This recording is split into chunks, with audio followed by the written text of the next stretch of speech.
বনি আদম যখন মায়ের গর্ভ থেকে ভূমিষ্ঠ হয়, একটা সাদা দিল নিয়ে দুনিয়াতে আগমন করে, ঠিক কিনা বলেন? হোয়াইট বোর্ড দেখছেন নাকি?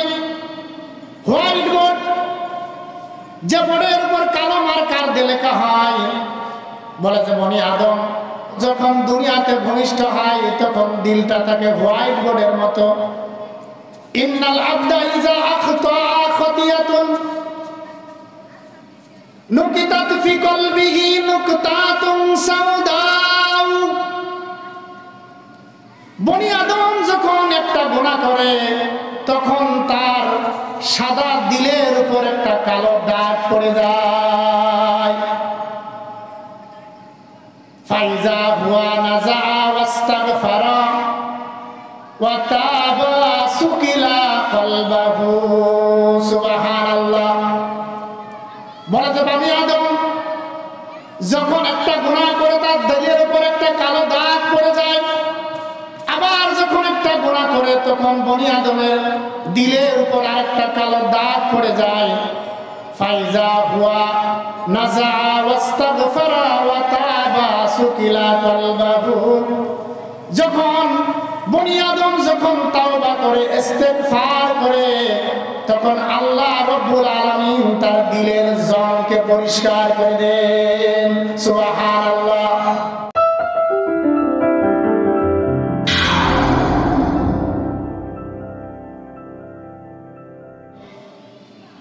ইয়া আইয়ুহাল্লাযীনা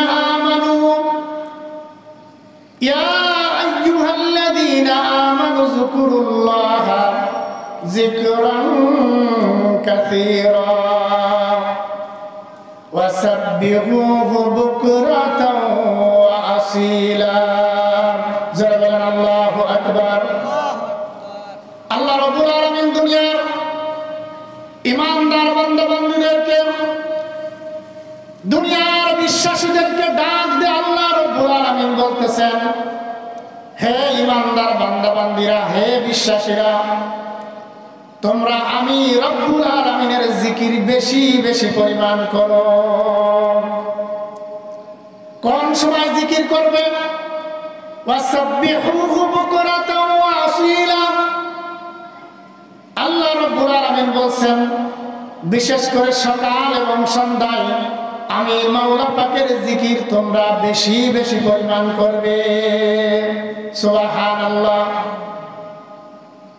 জিকির কেন করা দরকার? জিকির কেন করতে হবে? জিকির আছে তো দুনিয়া আছে, জিকির নাই তো দুনিয়া নাই। দুনিয়াতে যখন আল্লাহ রব্বুল আলামিনের নাম উচ্চারণ করার মতো একজন মানুষ যখন দুনিয়াতে থাকবে না, আল্লাহ রব্বুল আলামিন তখন দুনিয়াটাকে ধ্বংস করে দিবেন। বলে যে জিকির আছে তো দুনিয়া আছে, জিকির নাই দুনিয়া নাই। দুনিয়াতে শুধু মানুষ জিকির করে না, আল্লাহ রব্বুল আলামিনের যত মাখলুকাত রয়েছে সমস্ত মাখলুকাত আল্লাহ রব্বুল আলামিনের নামের জিকির করে। জোরে বলেন সুবহানাল্লাহ। আল্লাহ রব্বুল আলামিন পবিত্র কুরআনুল কারীমের সূরাতুল হাদীদের 1 নম্বর আয়াতে কারিমার মধ্যে আল্লাহ রব্বুল আলামিন জানিয়ে দিয়েছেন, সাব্বাহা লিল্লাহি মা ফিস সামাওয়াতি ওয়া মা ফিল আরদ। আল্লাহ রব্বুল আলামিন জানিয়ে দিয়েছেন, আসমান এবং জমিনের মধ্যে যত মাখলুকাত রয়েছে সমস্ত মাখলুকাত আমি মাওলা পাকের তাসবিহ পাঠ করে। জোরে বলেন সুবহানাল্লাহ।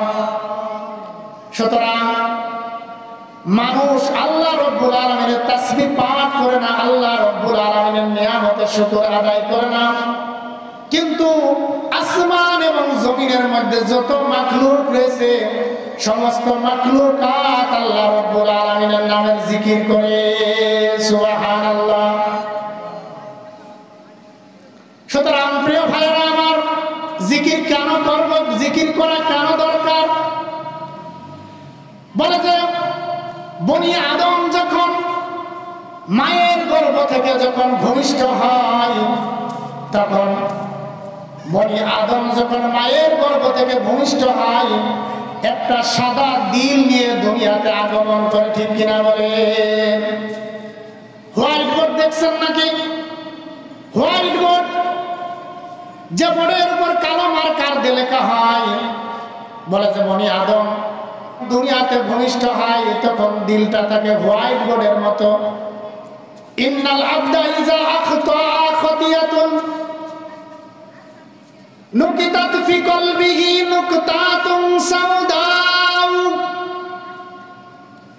বনি আদম যখন একটা গুনাহ করে, তখন তার সাদা দিলের উপর একটা কালো দাগ পড়ে যায়। ফাইজা হুয়া নাজা ওয়াস্তাগফারা ওয়া তাবা সুকিলা কলবাহু। সুবহানাল্লাহ। বলে যে বনি আদম যখন একটা গুনাহ করে তার দিলের উপর একটা কালো দাগ পড়ে যায়, আবার যখন একটা গুনাহ করে তখন বনি আদমের দিলের উপর আরেকটা কালো দাগ পড়ে যায়। ফাইজা হুয়া নাজা ওয়াস্তাগফারা ওয়া তাবা সুকিলা কলবাহু। যখন বনি আদম যখন তাওবা করে, ইস্তেগফার করে, তখন আল্লাহ রব্বুল আলামিন তার দিলের জংকে পরিষ্কার করে দেন। সুবহানাল্লাহ। বলে আবার গুনাহ করে, আবার কালো দাগ পড়ে, আবার গুনাহ করে, আবার কালো দাগ পড়ে। এইভাবে গুনাহ করতে করতে তার ধবধবে সাদা অন্তরটা কালো হয়ে যায়, যেটাকে কোরআনের ভাষায় রন বলা হয়েছে, জং বলা হয়েছে। কি বলা হয়েছে বলেন? জং বলা হয়েছে। হুয়ার রানুল্লাযী যাকারাল্লাহু কাল্লা বাল রানা আলা কুলুবিহিম মা কানু ইয়াকসিবুন। আল্লাহ রাব্বুল আলামিন বলেন, তাদের কৃতকর্মই তাদের অন্তরে জং ধরিয়ে দিয়েছে। কি ধরিয়ে দিয়েছে বলেন? তাদের কৃতকর্ম তাদের অন্তরে জং ধরিয়ে দিয়েছে। সুতরাং বনি আদম যখন একটা গুনাহ করে, তখন তার দিলের উপর একটা কালো দাগ পড়ে যায়। আবার যখন একটা গুনাহ করে, আবার একটা কালো দাগ পড়ে যায়। এইভাবে গুনাহ করতে করতে বনি আদমের কলবটা একেবারে অন্ধকারে ছেয়ে যায়। কি হয়ে যায়? অন্ধকারে ছেয়ে যায়। সুতরাং দুনিয়াতে কাপড় পরিষ্কার করার জন্য কি আছে বলেন? কি আছে? সাবান রয়েছে, ওয়াশিং পাউডার রয়েছে, ঠিক কিনা বলেন? আর বান্দার যদি দিলের উপর যদি কালো দাগ পড়ে যায়, গুনাহের দাগ পড়ে যায়, তাহলে পরিষ্কার করার জন্য কোনো উপায় আছে না নাই? আছে না নাই? সেটা হলো কি? রাসূল কারীম সাল্লাল্লাহু আলাইহি ওয়াসাল্লাম হাদিসের মধ্যে বলেছেন, লিকুল্লি শাইইন সিকালাতুন ওয়া সিকালাতিল কুলুবি যিকরুল্লাহ। যারা বলেন সুবহানাল্লাহ। রাসূল কারীম সাল্লাল্লাহু আলাইহি ওয়াসাল্লাম বলেন, প্রত্যেকটা জিনিস ধৌত করার জন্য, পরিষ্কার করার জন্য একটা রেত রয়েছে। বলে যে দেখবেন, একটা লোহা যদি মাটির উপর রেখে দেন, তাতে যদি পানি লাগে, মাটি লাগে, আস্তে আস্তে জং ধরে যায়, ঠিক কিনা বলেন? এক সময় জং ধরতে ধরতে ওই লোহাটা খেয়ে যায়, ঠিক কিনা বলেন? ওই লোহার যদি জং আপনাকে দূরীভূত করতে হয়, ওই লোহার জং যদি আপনাকে মুক্ত করতে হয়, তাহলে কি করতে হবে? কামার দেখবেন হাপড়ের মধ্যে, হাপড়ের আগুনের মধ্যে ঢুকায়, লাল টকটকে হয়, তারপর হাতুড়ি দিয়ে বাড়ি মারে, ঠিক কিনা বলেন? বনি আদম যখন একটা গুনাহ করে, একটা কালো দাগ পড়ে যায়, আবার যখন গুনাহ করে তখন আবার একটা কালো দাগ পড়ে যায়। বলে যে গুনাহ করতে করতে ওই ধবধবে কলবটা আর সাদা থাকে না, ওই কলবটা এক সময় কালো হয়ে যায়, ঠিক কিনা বলেন? কি হয়ে যায়? কালো হয়ে যায়। যখন অন্তরটা কালো হয়ে যায়, তখন আর নামাজ ভালো লাগে না, কোরআন তেলাওয়াত ভালো লাগে না, ঠিক কিনা বলেন? লাগে নাকি? ওয়াজ ভালো লাগে না, হুজুরদের কথা ভালো লাগে না। কারণটা কি? কারণটা কি? তার দিলের মধ্যে একটা কালো দাগ পড়ে গেছে। ওই দিলের মধ্যে যে দিলটা সাদা ধবধবে ছিল, ওই দিল আর নাই, ওই দিলটা এখন কালো কুচকুচে হয়ে গেছে। ঠিক কিনা বলেন? এখন তো হারিকেন না। আপনাদের বাড়িতে কি হারিকেন আছে? এখন হারিকেন না, এখন তো ইলেকট্রিসিটি হয়ে গেছে। ঠিক কিনা? দেখবেন আমরা ছোটবেলায় হারিকেনের আলোতে পড়ালেখা করছি। ঠিক কিনা? এই হারিকেনের আলো, ভিতরে আলো জ্বলে, আগুন জ্বলে না? এই আগুনে আবার এক ধরনের কালি ওড়ে। ঠিক কিনা? মোমবাতিতে আবার এরকম কালি ওড়ে না, ওড়ে নাকি? কেরোসিনের তেল, ওই তেলের থেকে যে আগুন জ্বলে ওটা থেকে আবার ধোঁয়া, একটা কালো ধোঁয়া বের হয়। তাই যে পরিষ্কার করে চকচক করে আপনি কাজটা লাগাইছেন, লাগানোর পরে বলেন ওই হারিকেন ভালো আলো হয় না? ঘর আলোকিত হয় কি হয় না? হয় কি হয় না? কিন্তু ওই হারিকেন, ওই কাজটা যদি 1 দিন 2 দিন 3 দিন যদি পরিষ্কার না করেন, ওই কাজটা কি আর সাদা থাকে নাকি বলেন? কি হয়ে যায়? স্বচ্ছ থাকে নাকি বলেন? কুচকুচে কালো হয়ে যায়। ভিতরে আগুন ঠিকই জ্বলে, ভিতরে আলো ঠিকই জ্বলে, কিন্তু 3-4 দিন পরিষ্কার না করার কারণে বলেন আলো ঠিকই জ্বলে, কিন্তু ওই হারিকেনে ঘর আলোকিত হয় না। ঠিক কিনা বলেন? বলে যে বান্দার দিলটা হলো কাচের মতো। কিসের মতো বলেন? আমার কথা বুঝতেছেন? একটু সাড়া দিয়েন বাবাজিরা। ওই দিলটা একটা কাচের মতো। কিসের মতো বলেন? একটা কাচের মতো। দেখবেন একটা কাচের পাত্র, ওর ভিতর দেখবেন ভালো কিছু অ্যাকোয়ারিয়াম আছে, যার ভিতরে ছোট ছোট সোনালী কালারের মাছ থাকে, বিভিন্ন রং বেরঙের মাছ থাকে। ঠিক কিনা বলেন? ঘরের সবা সৌন্দর্য বর্ধন করার জন্য এই ঘরের ভিতরে অ্যাকোয়ারিয়ামের ভিতরে মাছ দিয়ে রাখে। ঠিক কিনা বলেন? দেখা যায়। এখন ওই অ্যাকোয়ারিয়ামের পাশে যদি কাদা লাগে, শৈবাল জমে, সেদলি পড়ে যায়।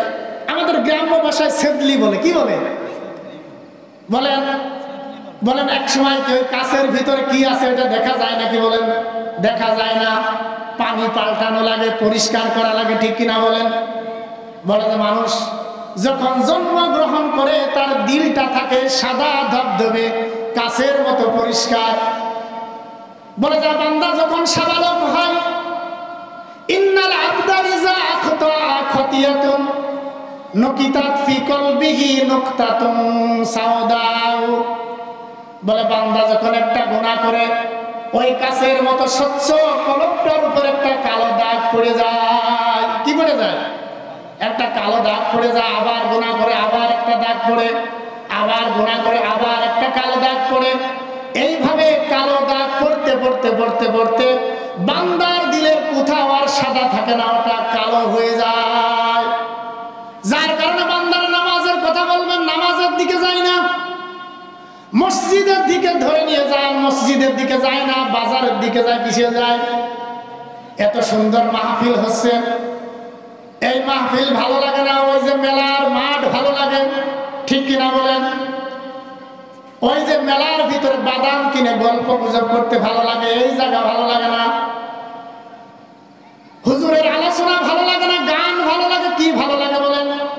গান ভালো লাগে। হুজুরের ওয়াজ শুনতে ভালো লাগে না। রাতের বেলায় নর্তকীদের ডান্স দেখতে ভালো লাগে, বেপরদা নারীদের উলঙ্গ ডান্স দেখতে ভালো লাগে। ঠিক কিনা বলেন? এই জন্য এইরকম হালাত যদি আপনার আমার হয়, জেনে নিবেন আপনার দিলের অবস্থা ভালো না, আপনার দিলের অবস্থা খুব খারাপ। চিকিৎসা করা দরকার। কি করার দরকার বলেন? চিকিৎসা করার দরকার। চোখ যদি অসুস্থ হয়ে যায়, চোখের ডাক্তারের কাছে যেতে হয়। যদি মাথার সমস্যা হয়, মাথার ডাক্তারের কাছে যাওয়া লাগে। ঠিক কিনা বলেন? যদি কানের সমস্যা হয়, নাক কান গলা বিশেষজ্ঞ ডাক্তারের কাছে যাওয়া লাগে কি লাগে না? দিলের অবস্থা যদি খারাপ হয়ে যায়, কার কাছে যাইতে হয় বলেন? কার কাছে? আমার কথা একটু সায় দিয়েন। কার কাছে যাইতে হয় বলেন? আল্লাহওয়ালা ব্যক্তিদের কাছে, আলেম ওলামাদের কাছে যাইতে হয়। ঠিক কিনা বলেন? সুতরাং আপনি জেনে নিবেন আপনার দিলের অবস্থা খুবই খারাপ, চিকিৎসা করা দরকার। সুতরাং এই অন্তরকে যদি আপনাকে পরিষ্কার করতে হয় তাহলে এরকম জিকিরের মাহফিলে আসা লাগবে। কোথায় বলেন? এরকম জিকিরের মাহফিলে আসা লাগবে। এই জিকিরের মাহফিলে যদি আসেন, জিকির করেন, তাহলে আল্লাহ রাব্বুল আলামিন আপনার দিলের ময়লা পরিষ্কার করে দিবেন। জোরে বলেন সুবহানাল্লাহ। কি করা লাগবে? জিকির করা লাগবে। এই যে মজলিস, মনে হচ্ছে যে লোক সংখ্যা কম, ঠিক কিনা? কিন্তু আপনারা জানেন না এই মজলিসের যে এই মুহূর্তে কত দাম, এই মজলিসের উপর যে কি পরিমাণ রহমত এবং বরকত নাজিল হচ্ছে, আপনাদেরকে আমি ভাষায় প্রকাশ করে বোঝাতে পারবো না। রাসূল হাদিসের মধ্যে বলছেন, ক্বালা নবী সাল্লাল্লাহু আলাইহি ওয়াসাল্লাম, লা ইয়াকুদু কওমান ইয়াযকুরুনাল্লাহা আযজা ওয়া জাল্লা। রাসূল কারীম সাল্লাল্লাহু আলাইহি ওয়াসাল্লাম বলেন, যখন কোন মানব দল, যখন কোন সম্প্রদায় একত্রিত হয়ে আল্লাহ রাব্বুল আলামিনের জিকির করে, ইল্লা খাফফাতহুমুল মালাইকা, বলে যে আল্লাহ রাব্বুল আলামিনের রহমতের ফেরেশতারা ওই মজলিসের চতুর্পাশ বেষ্টন করে ফেলে। যারা বলেন সুবহানাল্লাহ। ওয়া গাশিয়াতুহুমুর রাহমা, শুধু রহমতের ফেরেশতারা মাহফিলটাকে, এই প্যান্ডেলটাকে শুধু ঘিরে ফেলে এমন না, বলে যে ওয়া গাশিয়াতুহুমুর রাহমা, আল্লাহ রাব্বুল আলামিন ওই মাহফিলটাকে রহমতের চাদরে ঢেকে দেন। যারা বলেন সুবহানাল্লাহ। ওয়া নাযালাতুহুমুস সাকিনা, এবং আল্লাহ রাব্বুল আলামিন ওই মজলিসের উপর সাকিনা বর্ষণ করতে থাকেন। সুবহানাল্লাহ। আর আস্তে বলেন, সাকিনা বর্ষণ করতে থাকে। কি বর্ষণ করতে থাকেন বলেন? ভাই, শুধু প্রশান্তি নাজিল করেন এমন না। যদি এই দুনিয়ার মানুষ জানতো যে এই মুহূর্তে এই মজলিসের কি দাম, ওই মেলার প্যান্ডেল ফেলে এই জায়গায় আসতো। এটাকে আমি আমার ব্যক্তিগত কোনো কথা বলতেছি। রাসূল বলছেন যে শুধু রহমত নাজিল করেন না, সাকিনাই শুধু বর্ষণ করেন না, ওয়া যাকারাহুমুল্লাহু ফী মান ইনদাহু, আল্লাহ রাব্বুল আলামিন তার কিছু স্পেশাল ফেরেশতা রয়েছে, তাদের সাথে ওই মাজলিসে যারা যারা অ্যাটেন্ড করেছে তাদের নিয়ে আল্লাহ রাব্বুল আলামিন তাদের সম্পর্কে ফেরেশতাদের সাথে আলোচনা করতে থাকে।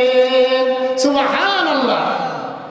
এই যে আপনারা আসছেন না, আপনাদেরকে নিয়ে আল্লাহ রাব্বুল আলামিন ফেরেশতাদের সাথে আলোচনা করতেছেন। সুবহানাল্লাহ। এটা বিশ্বাস হয়? বিশ্বাস হয় ভাই? এটা ভাই না বিশ্বাস হওয়ার কিছু নেই। আল্লাহ রাব্বুল আলামিন পবিত্র কুরআনুল কারীমের মধ্যে বলছেন, ফাযকুরুনি আযকুরুকুম, ও বান্দা তুমি যদি আমাকে স্মরণ করো, আমি আল্লাহ রাব্বুল আলামিন তোমাকে স্মরণ করব। জোরে বলেন সুবহানাল্লাহ। সুতরাং এই মাজলিসটা হলো জিকিরের মাজলিস। এখানে আল্লাহ রাব্বুল আলামিনের নামের জিকির হবে, ঠিক কিনা বলেন? এখন জিকির হচ্ছে কি হচ্ছে না? জিকির মানে যে শুধু আল্লাহ আল্লাহ বলতে হবে তাই না।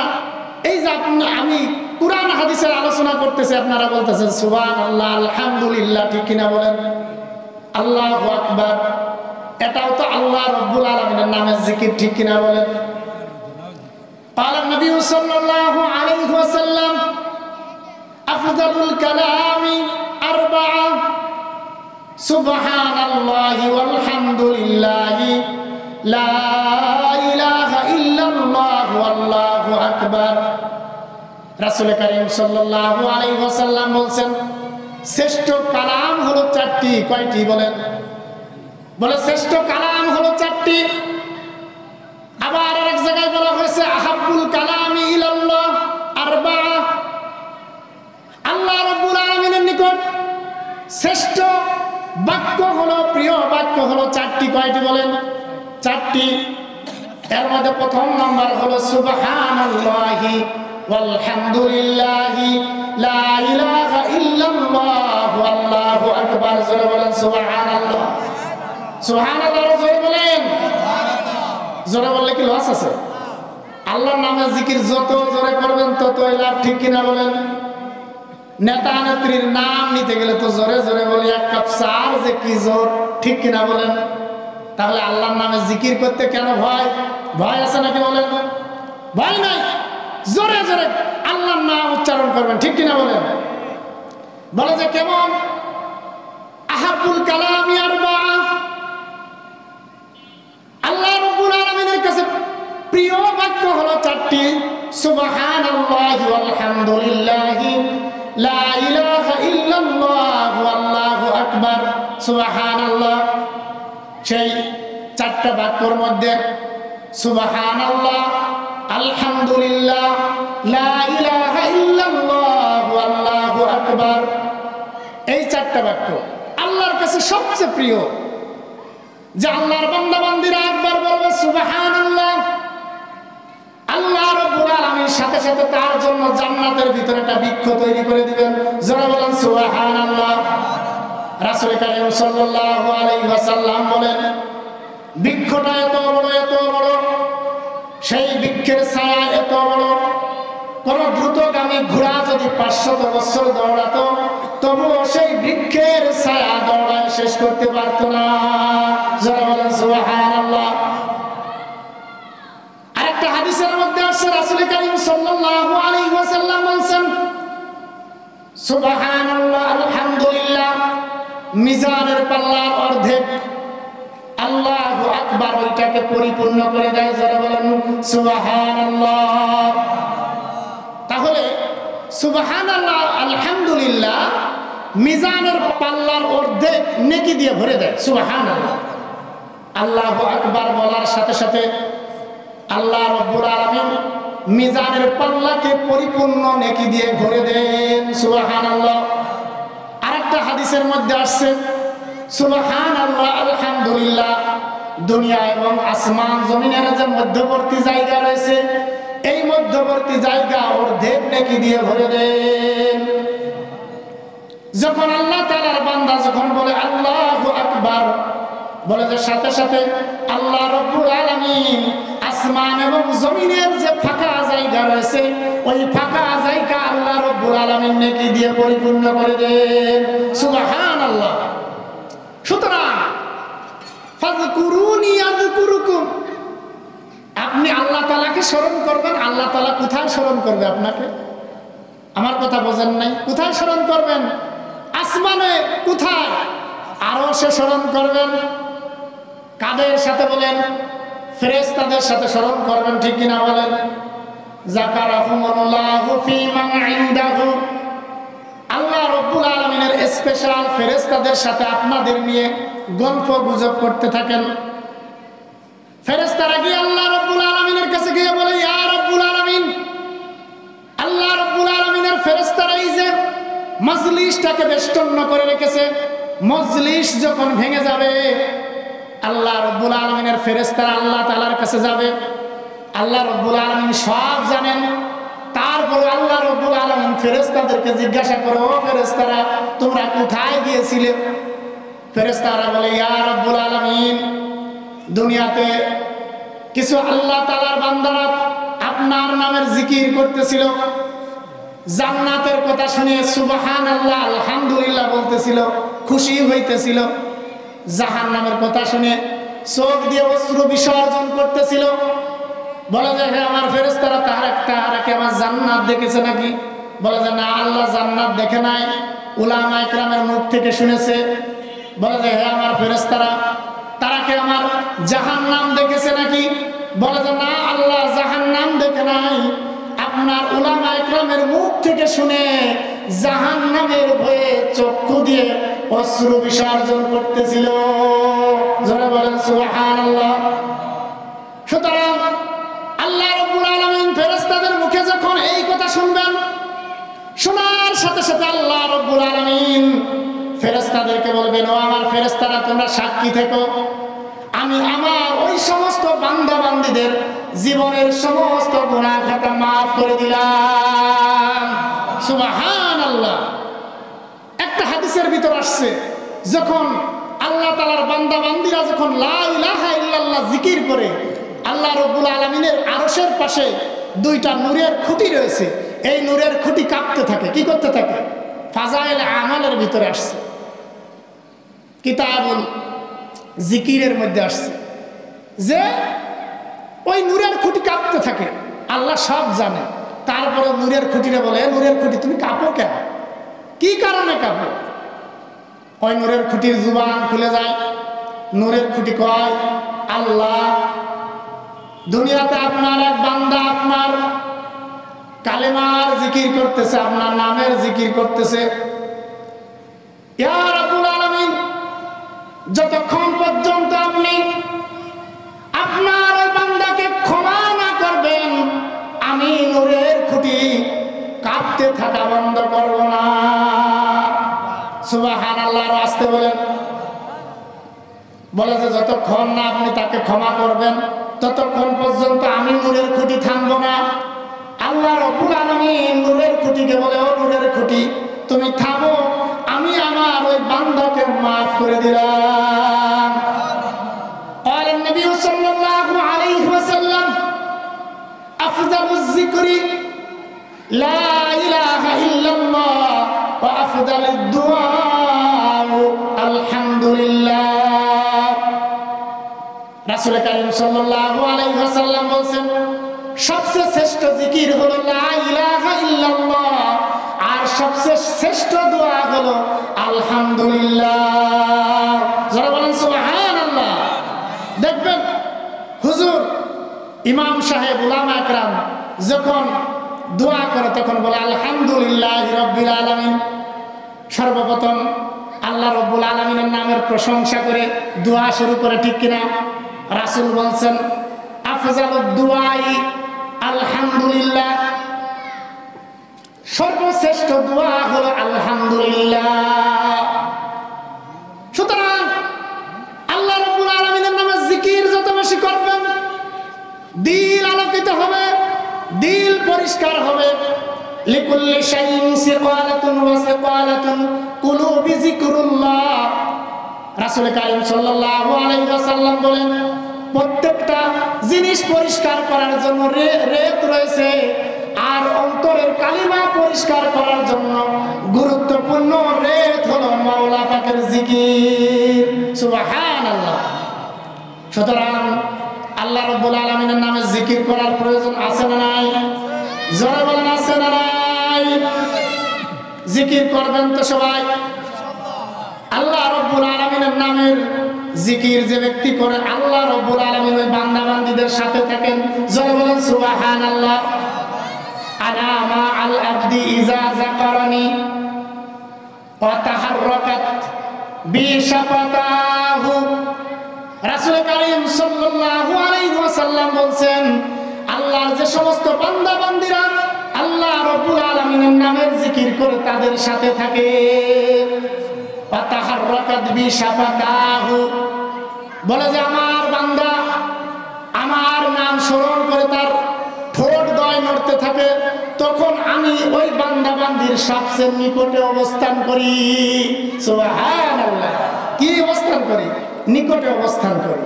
সুতরাং জিকির করলে লাভ না ক্ষতি? জোরে বলেন, লাভ না ক্ষতি? জিকির করবেন তো আল্লাহ তাআলার আপন হয়ে যাবেন। যারা আল্লাহ আল্লাহ বলে তাদেরকে আল্লাহওয়ালা বলা হয়, ঠিক কিনা বলেন? যারা বলে বাদাম বাদাম বাদাম, তাদেরকে কি কয় বলেন? কি কয়? বাদামওয়ালা কয়, ঠিক কিনা বলেন? যারা বলে হাড়ি কুড়ি, তাদেরকে কি বলে বলেন? হাড়িওয়ালা বলে, ঠিক কিনা বলেন? এইভাবে প্রত্যেকের এরকম একটা পদবি আছে না নাই? আল্লাহওয়ালা বান্দাদের পদবি আল্লাহওয়ালা, কিন্তু আল্লাহওয়ালা সবাই না। যারা আল্লাহর নাম যাদের দিলের মধ্যে সবসময় জাগরুক থাকে তারাই আল্লাহওয়ালা, ঠিক কিনা বলেন? সাবআতুন ইউযিল্লুহুমুল্লাহু ফি জিল্লি ইল্লা জিল্লুহু। রাসূল কারীম সাল্লাল্লাহু আলাইহি ওয়াসাল্লাম বলেন, কিয়ামতের মাঠে 7 শ্রেণীর মানুষকে আল্লাহ রাব্বুল আলামিন আরশের নিচে ছায়া দান করবেন। জোরে বলেন সুবহানাল্লাহ। কয় শ্রেণীর মানুষ? 7 শ্রেণীর মানুষ। তার মধ্যে এক শ্রেণীর মানুষ হলো রাজুলুন যাকারাল্লাহ খালিয়ান ফাফাদাত আইনাহু। বলে আল্লাহ ওই বান্দা বান্দীদেরকে আল্লাহ রাব্বুল আলামিন সেদিন আরশের নিচে ছায়া দান যারা নিরালে নির্জনে আল্লাহ রব্বুল আলামিনের নামে জিকির করে এবং চক্ষু দিয়ে অশ্রু বিসর্জন করে, জোরে বলেন সুবহানাল্লাহ। তাহলে আরশের নিচে কি সবাই ছায়া পাবে? সবাই পাবে? ছায়া পাবে না। আরশের নিচে ছায়া পেতে হলে কি করা লাগবে বলেন? আল্লাহ রব্বুল আলামিনের নামে জিকির করা লাগবে, গোপনে নিরালে নির্জনে জিকির করা লাগবে। যদি জিকির করেন সেদিন আল্লাহর আরশের ছায়া ছাড়া কোনো ছায়া থাকবে না। সেদিন এই শ্রেণীর মানুষ আল্লাহ রব্বুল আলামিনের স্পেশাল গেস্ট হবে, জোরে বলেন সুবহানাল্লাহ। কি হবে? স্পেশাল গেস্ট হবে। সুতরাং জিকির বেশি বেশি পরিমাণ করা লাগবে, ঠিক কিনা বলেন? জিকির কি করা লাগবে? বেশি বেশি পরিমাণ করা লাগবে। যত বেশি জিকির করবেন তত বেশি দিলের ময়লা দূর হবে। কি হবে বলেন? দিলের ময়লা দূর হবে। দেখেন, যারা আল্লাহ তাআলার নাম স্মরণ করে আল্লাহ তাআলা তাদেরকে ভোলে না। কি করে না করে বলেন? আল্লাহ রাব্বুল আলামিন তাদেরকে ভোলে না। হযরত নূহ আলাইহিস সালাতু ওয়াস সালাম তার অবাধ্য কওমকে ৯৫০ বছর দাওয়াত দিয়েছিল। কয় বছর? ৯৫০ বছর দাওয়াত দিয়েছিল। মাত্র মুষ্টিমে কিছু লোক তার ডাকে সাড়া দিয়েছে। একদিন নয়, 2 দিন নয়, ৯৫০ বছর দাওয়াত দিয়েছে। এক পর্যায়ে বিরক্ত হয়ে গেছে। অবাধ্য জাতিদের প্রতি এক সময় বদদুয়া করে ফেলেছে। ওয়াকালা নূহুর রাব্বি লা তাযার ইলাল আরদি মিনাল কাফিরিনা দাইয়ারা। ইয়া রাব্বুল আলামিন, আপনি এই অবাধ্য জাতিকে আপনি ধ্বংস করে দেন। কিন্তু নবীরা তো বদদুয়া করলেও কবুল হয়, দোয়া করলেও কবুল হয়, ঠিক কিনা বলেন? এখন আল্লাহ রাব্বুল আলামিন নূহকে বলেছেন, হে নূহ, অচিরেই প্লাবন হবে। আপনার ইবর যারা ঈমান এনেছে তারা ছাড়া সবাই ধ্বংস হয়ে যাবে। কি হয়ে যাবে বলেন? ধ্বংস হয়ে যাবে। সুতরাং আপনি আপনার জাতিদেরকে দাওয়াত দিতে থাকেন। তারা যদি আপনার কালিমা গ্রহণ করে আপনার নৌকায় ওঠে, তারা নিরাপত্তা লাভ করবে, তারা বেঁচে যাবে। বলেন সুবহানাল্লাহ। এলো সবাইকে দাওয়াত দেয়।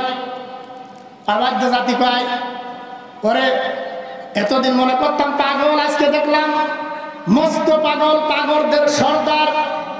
জীবনে দেখলাম না যে প্লাবন হয়েছে। শত শত বছর চলে গেছে, প্লাবন কোনোদিন হয় নাই, বলে প্লাবন হবে। গাঁজা খেয়ে আসছে, কি খেয়ে আসছে, এই রকমের তার কথাটাকে তারা হাস্য রসিকতায় উড়িয়ে দিয়েছিল। যাই হোক, উনার কাজ উনি দাওয়াত দিচ্ছেন। এখন ওই জামানায় উনার কওমের ভিতরে একজন আল্লাহওয়ালা, একজন আল্লাহ তাআলার বান্দি ছিল, যে সবসময় আল্লাহ তাআলার নামের জিকির করত। জোরে বলেন সুবহানাল্লাহ। নূহ আলাইহিস সালাতু ওয়াস সালাম ওই বুড়িমার ঝুপড়ির কাছে গিয়েছে, ওই কুড়ে ঘরের কাছে গিয়েছে। ও বুড়িমা, বলে নূহ কি কর? বলে যে অচিরেই প্লাবন আসবে। যারা কালেমা গ্রহণ করবে তারা বেঁচে যাবে, যারা কালেমা গ্রহণ করবে না তারা মারা যাবে। হে বুড়িমা, আমি নৌকা তৈরি করতেছি, যখন প্লাবন আসবে তুমি আমার নৌকায় উঠবে। বুড়ি কয়, ও নূহ, প্লাবনের পূর্বে তুমি আমাকে একটু স্মরণ করিয়ে দিও, আমাকে ডেকে নিও তোমার নৌকায়, আমি যাব। নূহ আলাইহিস সালাতু ওয়াস সালাম দাওয়াত দিতে লাগলেন। নির্দিষ্ট সময় প্লাবন এসে গেছে। কি এসে গেছে বলেন? প্লাবন এসে গেছে। এখন সবাই নৌকায় আশ্রয় নিয়েছে। পানি আর পানি, তার ঘরের সন্তান পর্যন্ত প্লাবনে ভেসে গেছে। নূহ আলাইহিস সালাতু ওয়াস সালাম যখন নৌকায় উঠছেন, ওই বুড়ির কথা মনে উঠছে। কার কথা? বুড়ির কথা মনে উঠছে। এখন বুড়ির কথা মনে ওঠার পরে নূহ আলাইহিস সালাতু ওয়াস সালাম অনুশোচনায় ভুগতেছেন, মানে খুব কষ্ট পাইতেছেন। বুড়ি মার কথা ভুলে গেল। যখন প্লাবন সেরে গেল, নূহ আলাইহিস সালাতু ওয়াস সালাম কৌতূহল বশত ওই বুড়িমার ওই ঝুপড়ির নিকটবর্তী গেলেন। ঝুপড়ির কাছে গিয়ে দেখলেন যে ওই বুড়ি যেভাবে আল্লাহ রাব্বুল আলামিনের নামে জিকির করতেছিল, ঠিক সেইভাবে বসে বসে আল্লাহ রাব্বুল আলামিনের জিকির করতেছে। জোরে বলেন আল্লাহু আকবার। ওই আল্লাহ নামের জিকির করতেছে। বুড়িকে নূহ আলাইহিস সালাতু ওয়াস সালাম প্রশ্ন করার পূর্বে আল্লাহ রাব্বুল আলামিনের সাথে তার কথাবার্তা চলতেছে। ইয়া রাব্বুল আলামিন, কিভাবে সম্ভব?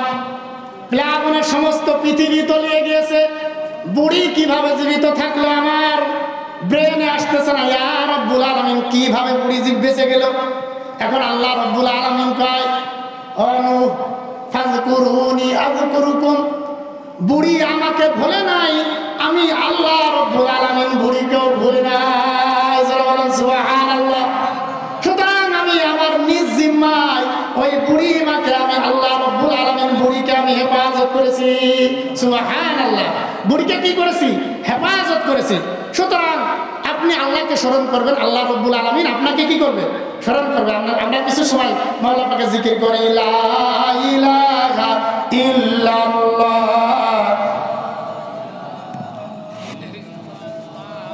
লা ইলাহা ইল্লাল্লাহ,